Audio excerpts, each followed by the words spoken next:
Hi, this is Bethany Gonyea, founder of Numinous, sponsor of the Albany Peace Project. And this video is to inspire people to create their own peace project in their own local cities or towns. But before I get started on that, first I'd like to offer 3 hearty thank yous. And the very first thank you is to Dr. Joe Dispenza. Dr. Joe, thank you so much for lending your talent, your time, your wisdom to the Albany Peace Project. Really, there's very few people on this planet that can speak to this work as enthusiastically as you, and you have a wonderful way of sharing that. And there have been times when we were unsure in the Albany Peace Project, and we would use some of your technologies, and they were incredibly helpful. So thank you for that. Also, a thank you to the Institute of Heartmath, which I can vouch is an organization that moves very well into the world from the heart. They have kind of adopted us across the continent, this city of Albany. They're in California, New York, and they have been incredibly gracious and kind with their wisdom and talents as well. And I'm just so excited about their new work in social coherence and the magnometers that they've placed around the globe to measure changes in consciousness. Just so thrilled and pleased to be watching that all evolve as well. But finally, I'd like to offer the heartiest thank you to those of you who watched the webinar and are now on this page as well. I cannot thank you enough because because the technologies of Dr. Joe and the Institute of Heartmath will just lie dormant if people like you don't start embodying them, don't start living them, don't start owning them and bringing them out into the world. So really, it is people like you that will make this research work. All they've done is set the stage, but we need people like you to help step up and bring this work out into the world. To that end, what I'd like to do is just share some ideas with you to help you fortify and strengthen your efforts, like kind of your inner resolve, and then also offer you some very practical tips on where to start. So by the end of this video, hopefully you'll be not only inspired, but have a real almost to-do list that you can follow as you bring this work out into the world. So one of the first things I want to talk about is why I had the courage to do it and what was it that gave me the strength. And what happened was I worked in the field for over 20 years of biofeedback. And biofeedback essentially is the art and science of teaching people how to use the mind to positively influence the body. So how to use the mind to lower blood pressure, how to use the mind to abort a migraine headache. And with the Institute of Heartmath, they use an M-wave that measures heart rate variability. So how to move the heart into heart rate variability, which creates clarity, coherence, and optimal functioning. So what would happen is, these over 20 years of me doing this work, is I would observe how the mind has impact. Where wherever you focus the mind in the body, there is an impact, and the impact is reliable and repeatable. And so when you really watch and learn and you start to live this understanding that the mind has impact, you start to be much more respectful and much more discriminating about what it is you allow your mind to ruminate upon. And so as time went on, not only did I move from that research, but that understanding, but I also got exposed to prayer research. And prayer research is about doing the same thing, focusing the mind only not in the body, but out of the body. Specifically, the prayer research for plants and seeds were particularly powerful for me. So it's this idea that when we send our intentions to plants, they grow taller, and to seeds, they germinate faster. That when we do that, there's this reliable and repeatable result that when we focus our healing intentions on plants, they grow more. So hold all that in your heart, because as we bring it out into the world with people, it's a little bit trickier. People are more complex, but really hold true to this intentional research and the plant research to know that what you are doing does have an impact, even if it may take you a little bit to really kind of start to reap the results of that which you'll be working on. You're going to have to hold the thought, hold the note over and over and over again until you start yielding the results.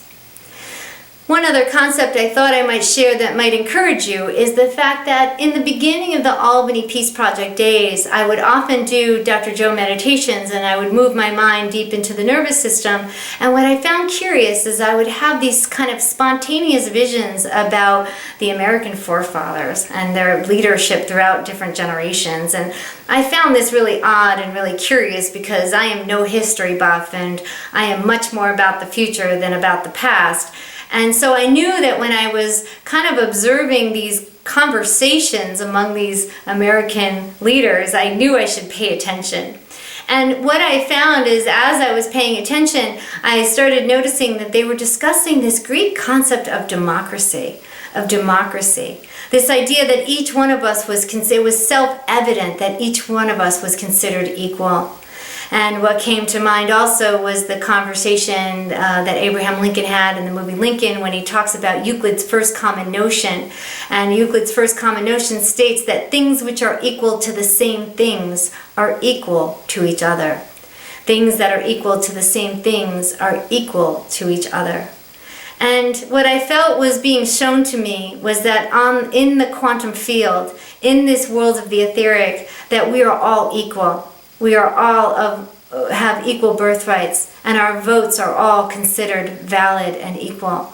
And this idea that maybe in the temporal world that resources are unevenly distributed, say the wealth, the power, the money, water, food resources, they may be distributed unequally, but in the quantum field, on the level of the etheric, we are all equal. We are all one, and that our vote matters.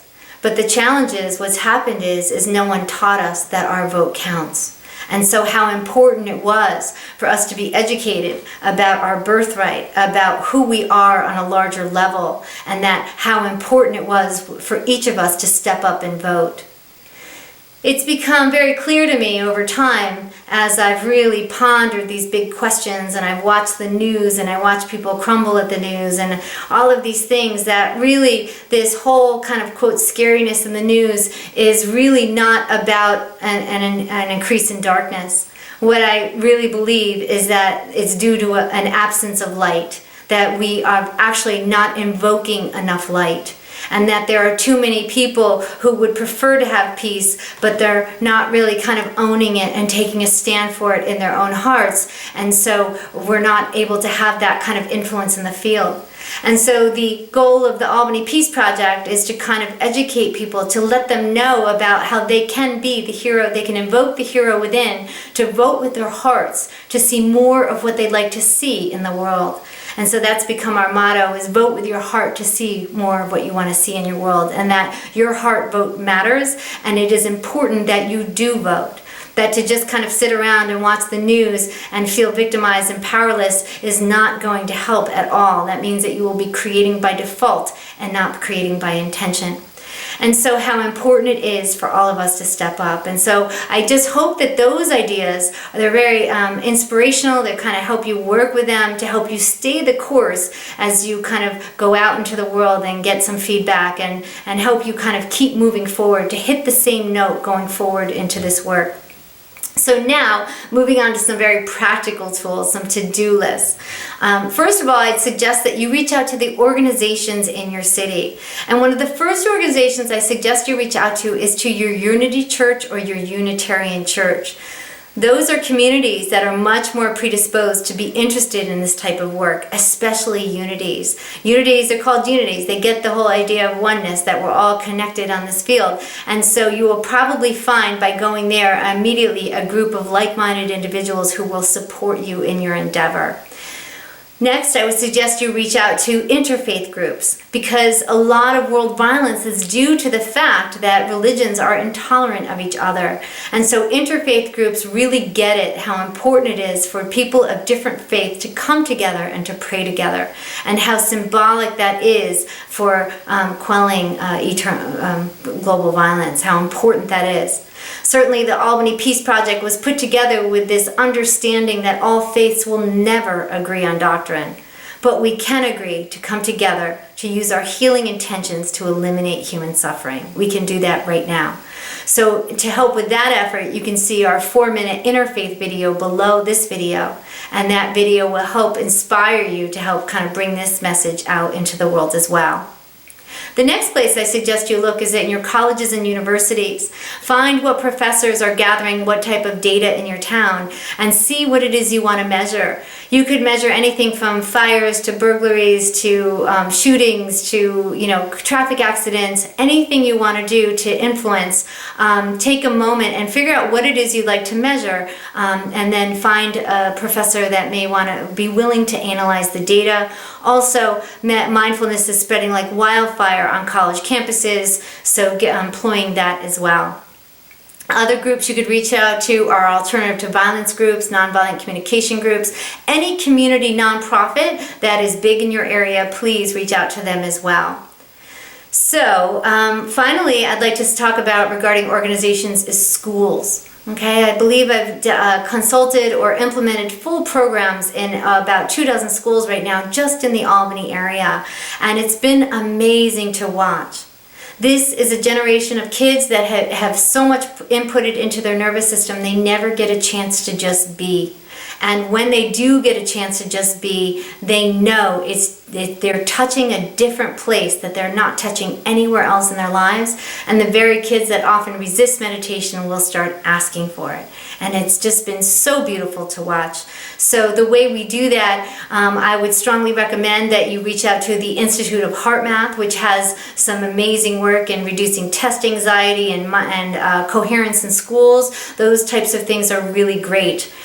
The model that we use, we often have kids, what I say, recalibrate up to 3 times a day during the school day, and I would have you complement the Institute of Heartmath work with the work of Calm Classroom. You could go to them, I believe it's calmclassroom.org. They have these wonderful textbooks that will help you with other mind-body tools to help kids kind of connect the mind and body. I've learned in years of biofeedback that biofeedback, we need both novelty and repetition to make change in the nervous system, and those two are a powerful combination. Okay, so finally, just for some fun, what really makes this whole thing move a whole lot more is some great music. And for any great revolution needs music. We've been calling this a quantum revolution based on the work of Dr. Michael Wayne.